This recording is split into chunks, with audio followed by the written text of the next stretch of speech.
In this session, we'll look at developing a generic kinematic model for our robots. So in the previous video, we looked at a differential drive robot and we worked out the kinematic model by looking at the wheel speeds and from that deducing the robot velocity. We'll change our approach in this video, and what we will do is we'll consider the robot's velocity and then consider how that constrains the velocity of the wheel. So since this is a generic case, we'll look at a general configuration of a robot. So we're working in the robot frame, so we have our XR and YR coordinates. We've got our reference point of this origin frame here, and then we have got wheels which are generally placed around the robot. So for any given wheel, so we'll take this wheel for example, then this wheel is going to be a distance from the origin of a value of L at an angle of alpha, and then with this wheel positioned here, it's potentially at an angle compared to the axle, so we'll call this angle beta. The wheel has got a certain velocity, so as it's rolling, it's going to be rolling forward, so it's going to have a velocity of v in this direction. Now, as I said in the previous lecture, we considered the speed of the wheel and how that led to the speed of the robot. In this case, what we're going to do is consider the speed of the robot first. So we're going to say the robot has got a certain x velocity and a certain y velocity. Given that, what does that mean the wheel has to be rotating at to maintain these velocities? So if we look at the x velocity of the robot here, we can translate the component of that. So if we draw a dotted line here, this x velocity of the robot contributes to so much of the wheel's velocity. And similarly with the y speed of the robot, this corresponds to a certain component of the wheel velocity. So if we take this component and this component, we'll put that up to there, we get our speed of our wheel. Now we've just considered x and y.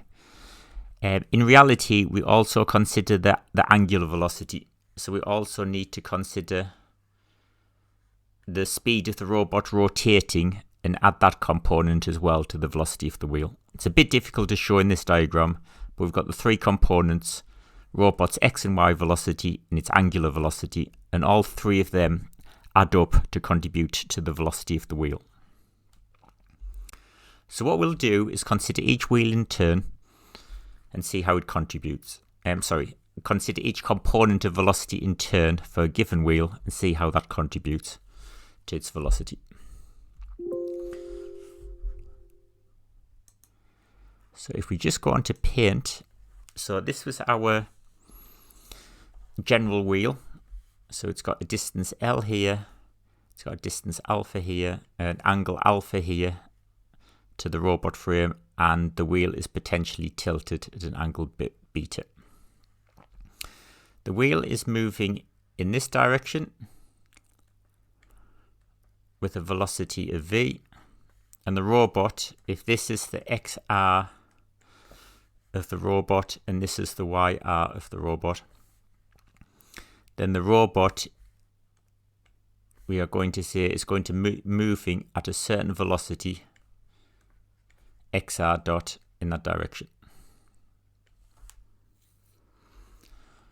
So what we do, or what we need to find, is how this XR dot, or the robot's x velocity, projects onto the actual wheel velocity. So what we want is this length here. So if we consider this angle alpha, if we draw this line across here, then we've got this angle is alpha. We've got this part here is a right angle, and therefore this angle in here must be 90 minus alpha minus beta. Therefore, this angle here, if this is a right angle, then this angle here must be alpha plus beta. And therefore, this length here is xr dot sine alpha plus beta. So given we've got a velocity of xr in this direction, then if we project that velocity onto the direction the wheel is going, then that component works out to be this value.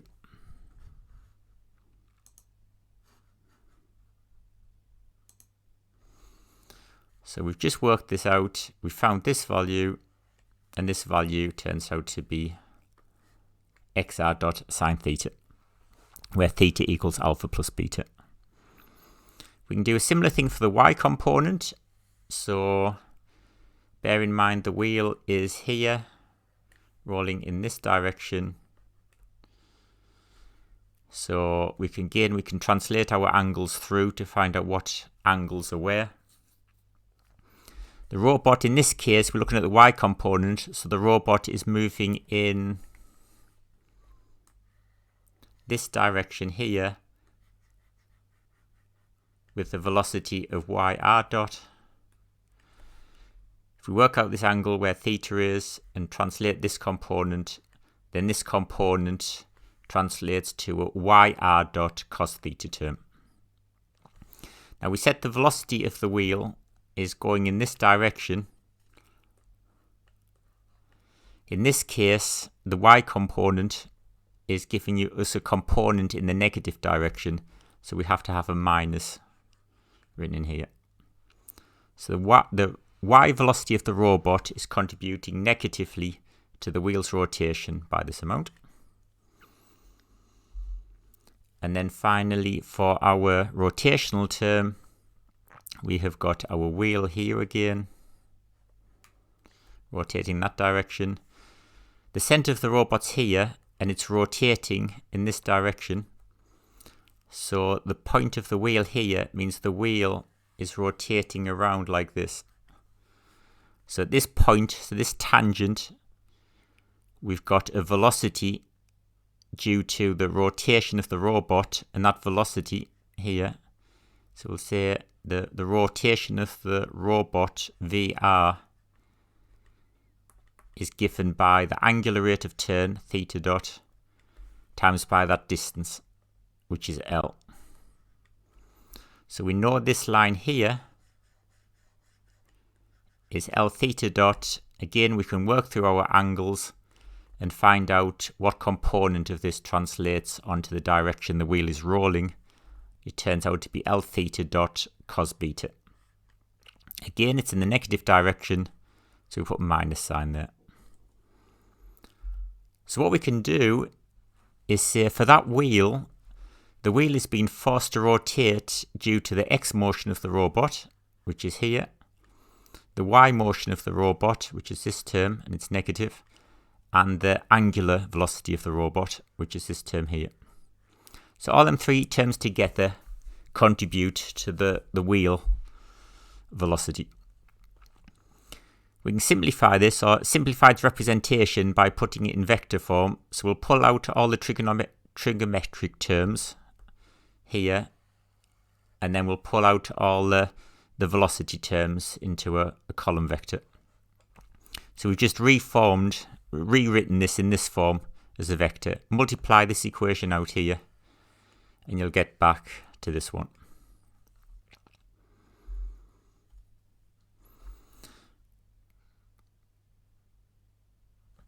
Now, if we go back to that, this is our robot velocity here, which is epsilon r dot.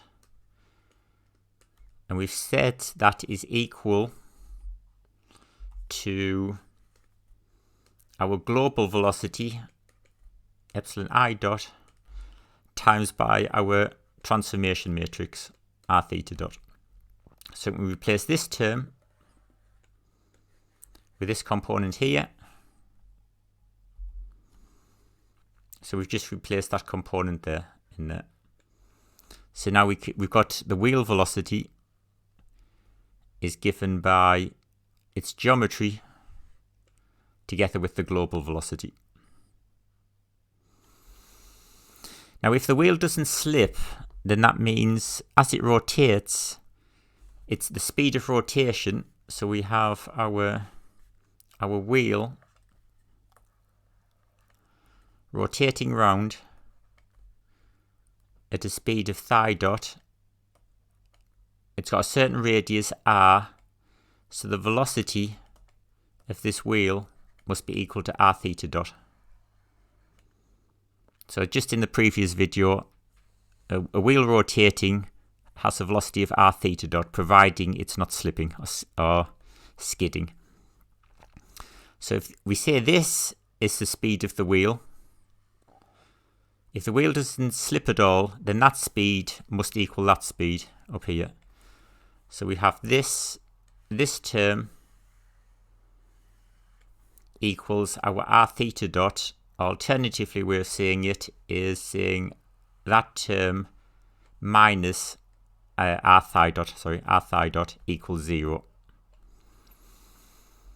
Okay, so given the wheel has to move at a certain speed defined by the contributions from the robot, then that has to match how fast the wheel is turning, because that is the velocity of the wheel.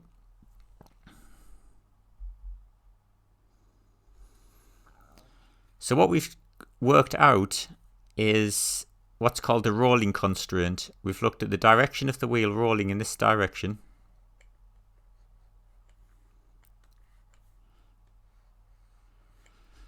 And given it has to roll at this speed, we've worked out this equation for that condition.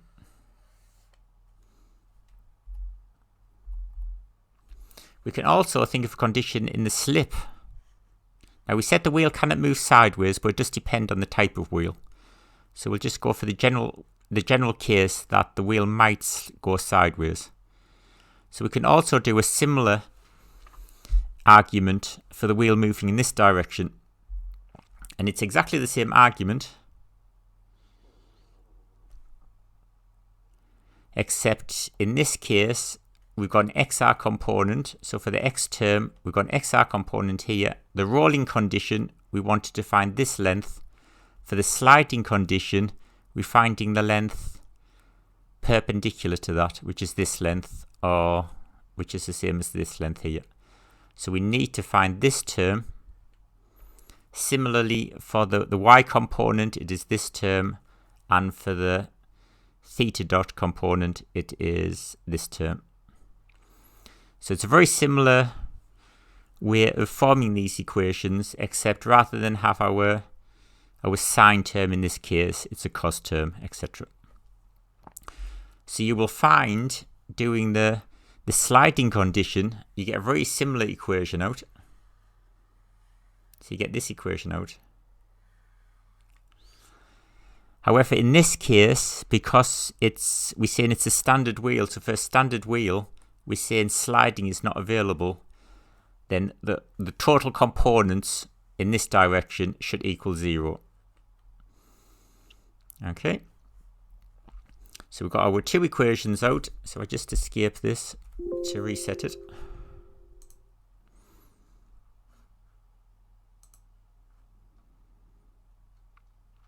So we've got our two conditions out. If the wheel's rolling, then it has to roll at this certain speed here, and that has to equal the rolling velocity of the wheel, which is this term.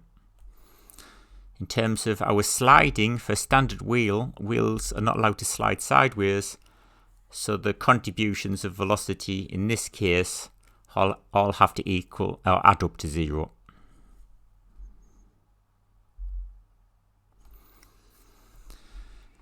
So we've done the case for a differential drive robot, standard wheels, so it could be any configuration, but that's a standard wheel. We could have a steerable wheel, so we haven't covered that. The only difference between a steered wheel and a standard one, or a normal fixed standard one, is your angle beta. So beta, if you remember, was the angle. If I go back a little bit, beta was this angle, and it's how the wheel is tilted compared to this axle here. So if the wheel is steerable, it means beta is a function of time, so it becomes beta t. So it's exactly the same calculation, but beta might change over time. So it's something you've got to be aware of. The omnidirectional case is a bit different because in the omni wheel you have got side rollers. So what that allows is the wheel to actually be able to slip sideways, so you get a term in that. So it's a slightly more complicated derivation, but it's essentially the same thing. But you consider it in terms of the roller, the side rollers. You work through that geometry rather than the standard wheel geometry. So there's more details of that in Sigrid, the book. So I'm not going to go into details here. It's sort of beyond the scope of this module. What we'll be doing is using these equations, which is the important thing. But if you did work through the theory, what you find is the rolling constraints are very similar, except you've got the term gamma in there now, in here. And if you remember from week 1, we said for a standard omnidirectional wheel, gamma equals 0. Okay, so when these rollers, side rollers on the wheel are sort of perpendicular to the main rotation, then gamma equals 0, and therefore these terms effectively drop out to 0. The sliding case is a bit different. So in terms of the sliding case, we still have these constraints, so similar constraints in this part of the equation. We've got a rolling constraint in this case, but because gamma is 0, then this term goes to 0, so we can forget about that. This term is the critical one, and this term is the speed that the side rollers are actually rolling at. The problem with this equation is we don't measure this term here, the side roller wheel speed, or the side roller rotational velocity. So we do not have a measure of this term, and therefore we cannot use this equation. So this equation becomes redundant, cannot use it, and therefore for omnidirectional wheels we only have to use this equation. Okay, now we'll go through some examples so you'll see how that works, but this is where the equations come from. So at this point the maths starts looking a bit complicated, but what we're doing is just joining all these equations together, one for each wheel, and we're putting it all in matrix form. So if you just bear through this part of the talk, once we get to the examples it'll become a lot clearer. So what we had was, if we go back a little bit, we had this equation for the rolling constraint. So this equation for the rolling constraint, and this condition applies for each wheel. So this is for wheel 1, we've got a similar condition for wheel 2, same for wheel 3, etc. And similarly for the sliding constraint, we've got this equation for wheel 1, similar one for wheel 2, etc. So what we can do is combine all of these equations into a matrix form, defined by this, where this term is all the geometry terms. This is your global velocity and transform matrix to give you your robot velocity. J2 is a matrix that defines the radii of each wheel, and phi dot is a vector that has all of the wheel velocities in. So if we combine all the equations together, we get this term.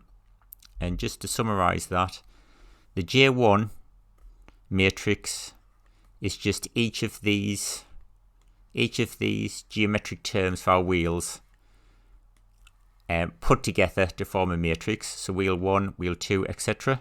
If any of the wheels are steerable, these come out to be beta is a function of t, time. We're not worried about steering in this module. So this is just for completeness, but for this module, all our terms will have a fixed beta value. The J2, as I said, is the wheel radii, and they're represented by a diagonal matrix where each wheel radii is on the main diagonal. So radius 1, radius 2, etc.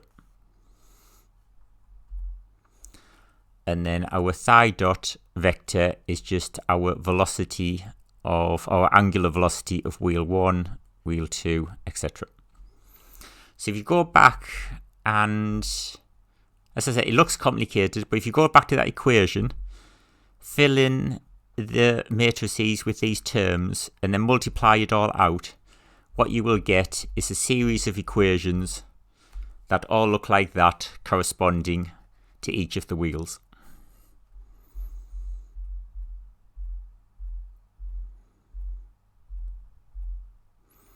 We can do a similar thing for the sliding constraint. So if the wheel is potentially to slide sideways, we can combine all these equations together to get this equation out. And again, what we're doing is we're just stacking up all the different terms together into one large matrix to simplify the problem. Okay, so as I said, that did look a bit complicated. I'm not too worried about you fully understanding the derivation of these kinematic models. I just wanted you to appreciate sort of our approach to developing them. The important thing is to be able to apply them to the problems we want to. So we'll look at two examples in this case. The first one's a differential drive robot. So we're back to our standard picture of our differential drive, two wheels. And what we're going to do is we're going to combine our previous equations. So this is our rolling constraint equation, J1, and this is our sliding constraint equation, J2, C1. So we've got these two. So we have these two matrix equations, which we've combined to a bigger matrix equation to give us this equation, which we'll work through to work out our kinematic model. We only have two powered wheels, so they're the only two wheels we're considering. The third wheel is it's either a caster or an omnidirectional wheel, and that's just for balance, so we don't need to worry about that in this case. So if we look back at our model, we had our model here, and we said for each wheel we need an alpha, a beta, and an L defined. Well, for our differential drive robot, we said the half axle length was L, so that's the same, so that's okay. In terms of our alpha, we've got two wheels. We've got a wheel here, and this is at 90 degrees. So there's our alpha at 90 degrees. And the direction the wheel is at is aligned with the axle, so beta equals 0. Wheel 2, we can say wheel 2 is minus 90 degrees. So that's minus pi over 2. Now, if the wheel in this case, so if you look at this picture here, the wheel is rolling forward. So in here, we've got a wheel rolling forward. If we rotate that around to that direction, the wheel is actually going in this direction. So what we need to do is take our axle here. So this is beta of 0 at the minute. What we'll do is we'll rotate that round by 180 degrees. So now the wheel is rolling in that direction. So if we get a wheel rolling in that direction, we've effectively rotated it 180, and therefore our beta is now 180 degrees or pi. So it would work in both cases, but just to keep the same scenarios we had last time, we have both wheels rolling forward, and therefore beta is 180 degrees for that wheel.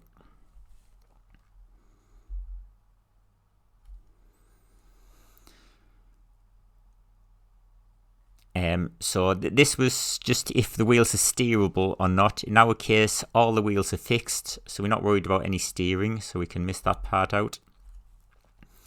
So if we look at each of our terms, we've got our J1, or our rolling constraint to consider, which is our J1 and J2 matrix. So if we fill out the values for that, for the right wheel, we've got our geometric terms where we can fill in an alpha and beta.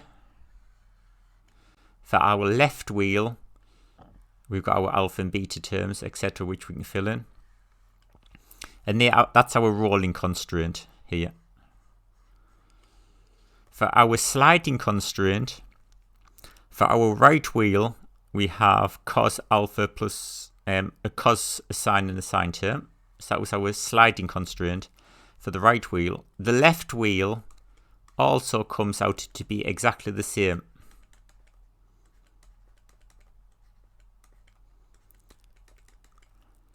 So our sliding constraint is the same for both the left wheel and the right wheel. We cannot have two identical equations in our formula because we just don't have any new information to add to solve the problem. So we just pick either the left wheel or the right wheel to put in our equation. And the reason they're the same is because if you think about our robot is this configuration here. This wheel has got a constraint that says it cannot slide in that direction.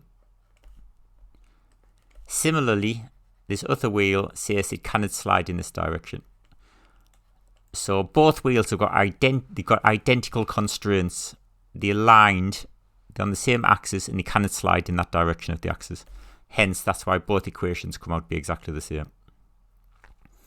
So we've got our rolling constraint, and we've got one of the sliding constraints, and that gives us three terms in our equation. And then fill that out.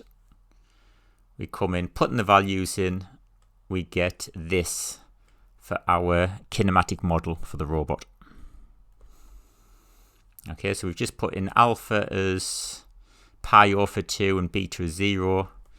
Alpha is minus pi over 2, beta is pi, etc. Putting the values in, we get out this matrix here, and therefore getting out this is our kinematic model.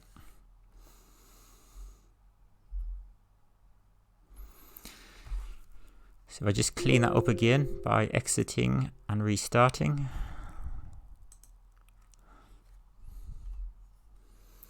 Okay, so the way we've got it at the minute is we've got our wheel speed on this side. So here's our wheel speed, and we've got the global velocity on this side. So what we can do is we can multiply this by we can multiply this side by the inverse of this matrix, and similarly on this side by the inverse of this matrix.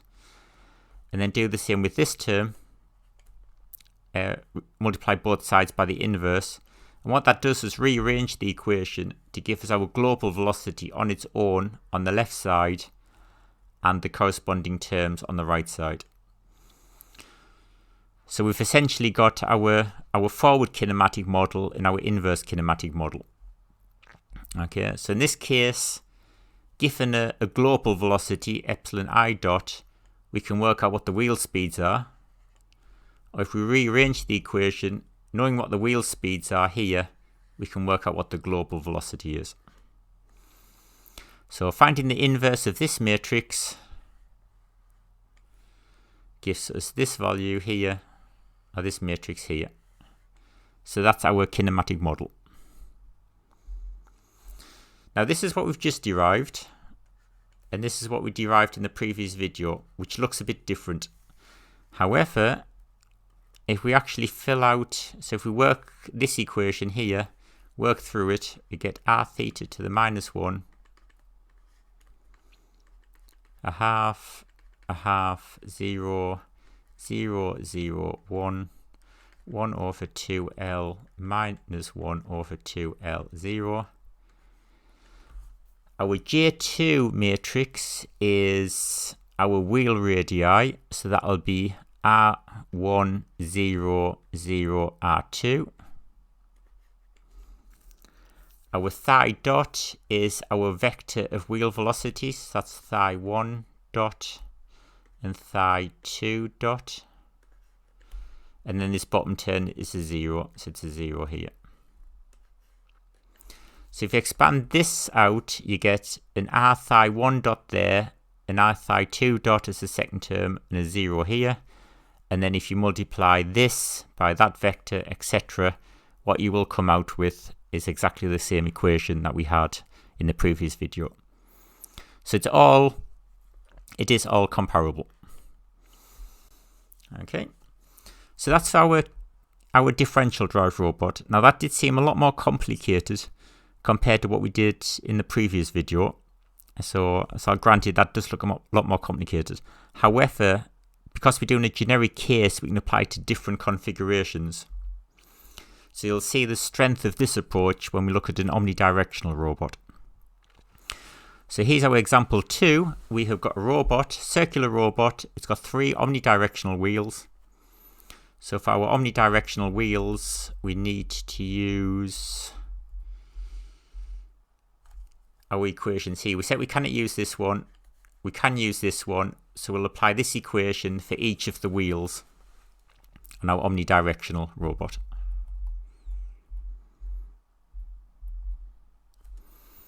So we've got a wheel there, and this is we'll say this is at 60 degrees. We've got a wheel there, and that is at minus 60 degrees. And we've got this wheel here, and this is at 180 degrees. You can see all the wheels, if we say that is the forward direction, that is the forward direction, and that is the forward direction, then for all these wheels, beta equals 0.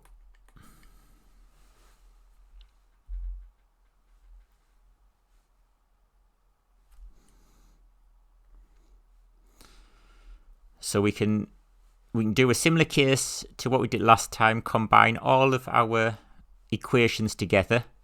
As I said, it's just rolling. It's just the rolling constraint in this case. We cannot use the sliding constraint because of the side rollers. So just combining all the rolling constraints together, we get our matrix equation out, where our J1 will be filling in the trigonometric terms, and our J2 is our wheel radii. So we can use it in this form, or again we can rearrange that, take terms across to this side. So this is our equation in terms of telling us what our wheel velocities need to be. And if we rearrange it, this tells us, given certain wheel velocities, what is our speed in the real world. So I set these to the geometry of the robot, 60 degrees, etc.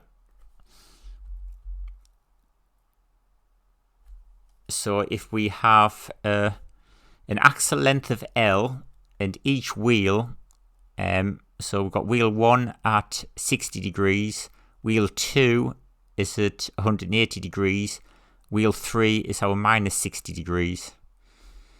Beta equals 0, all the wheels are aligned, and for these omnidirectional wheels, gamma equals 0.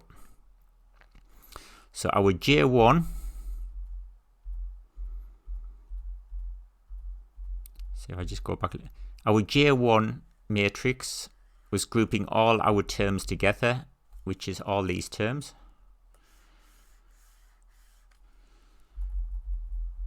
So we'll group all them together. So our J1 matrix is them terms. So that is for wheel 1, grouped together. That is for wheel 2, and that is for wheel 3. And if we work out these values, we get these values in here. So this is our J1. Remember our J2, I'm not sure if I mentioned J2. So J2 is just the wheel velocities. So J2 will just be R1, R2, and R3 as a diagonal matrix. So that's our J2. If we rearrange the equation, so rather than have our J1 here, if we rearrange it to have a J1 to the minus 1, so the inverse, then we need to find the inverse of this equation, which comes out to be this matrix here.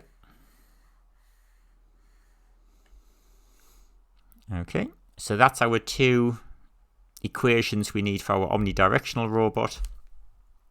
I'll just clean it up again, the scribbling.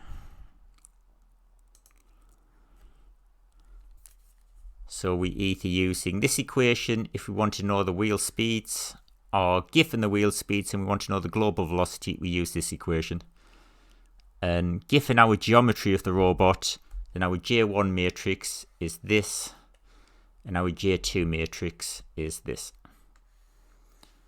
Now if you change the wheels around, so if you move them around to different locations, then these values in these matrices will change. So these matrices are only specific to this configuration of robot where the wheels are 120 degrees apart. Okay, so let us put these into a problem. We've got an omnidirectional robot, so same geometries we've just discussed, a wheel radius of 1 centimeter, a robot diameter of 2 centimeters. So if the diameter is 2, it means our length L equals 1 centimeter. We'll say it's currently aligned with the global frame, so theta equals 0. So part A, given you have a global velocity, or you want a global velocity, given you have wheel velocities of wheel 1 is going at 2 radians per second, wheel 1 is going at 2 radians per second, wheel 2 is going at 3 radians per second, and wheel 3 is going at 1 radian per second. Given them wheel velocities, what is the global velocity of the robot? And then question B, given you've got a global velocity of an x velocity of √3 centimeters per second, a y velocity of 2 centimeters a second, and a radial angular velocity of 1 radian per second, what wheel speeds do we need in order to achieve that? So let's look at part A first. What is the global velocity for these wheel velocities? So if we go back, we have got what global velocity. So what global velocity given these wheel velocities? So what we're going to do is fill in these terms where we put our theta 0. We've got our J1 minus F, which is this equation here. That's our J1 minus F. Our J2 is our wheel radii, and phi dot is our speeds of our wheels. So there we go. That's our rotational transformation matrix. That term there. This is our J1 matrix, or J1 to the minus 1 matrix. Our wheel radii is here. They're all the same, so this is essentially just R in each of these diagonal terms, and then our 3 wheel speeds at the end. Putting all the values in, you just put all the values in, multiply out these matrices, and you come out with that solution.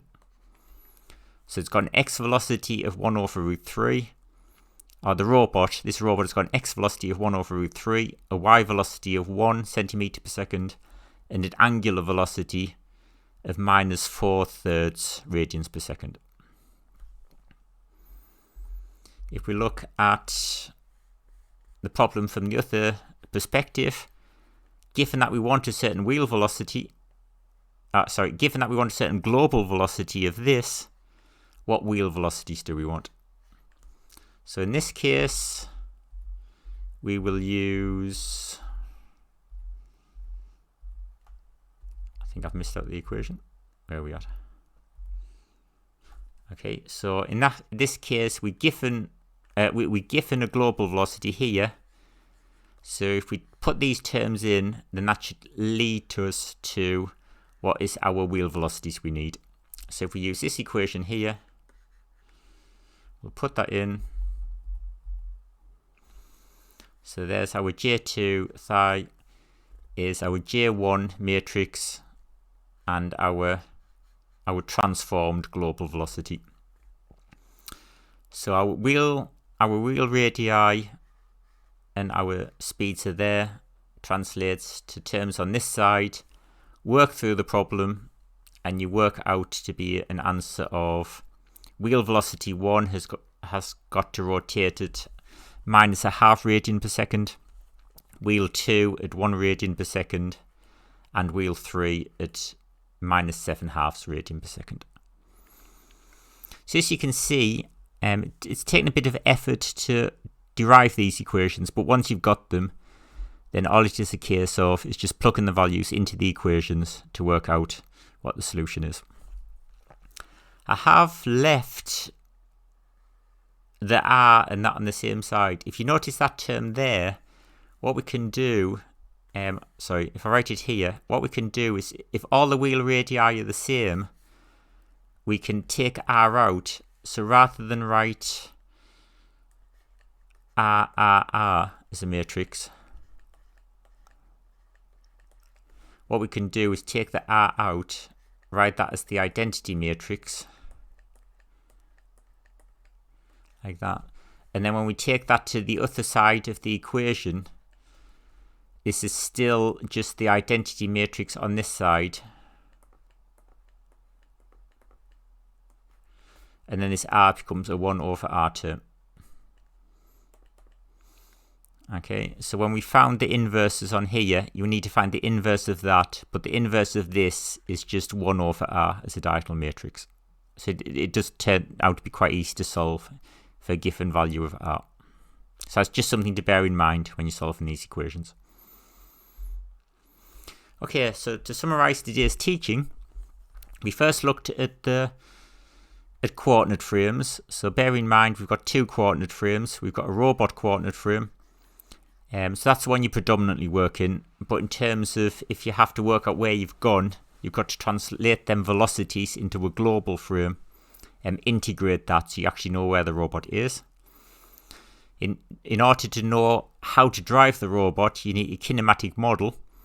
So we derived a kinematic model firstly from looking at the wheel speeds and how does that translate into the robot velocity. And then in this last video, we've done that the other way around and looked at, given we want a certain robot velocity, what does that constrain, or how does that constrain the wheel? Okay, so you can use any approach depending on what robot you want, but then once you have these kinematic equations out, it's a fairly simple job of plugging in the numbers to work out what wheel velocities or global velocity you have.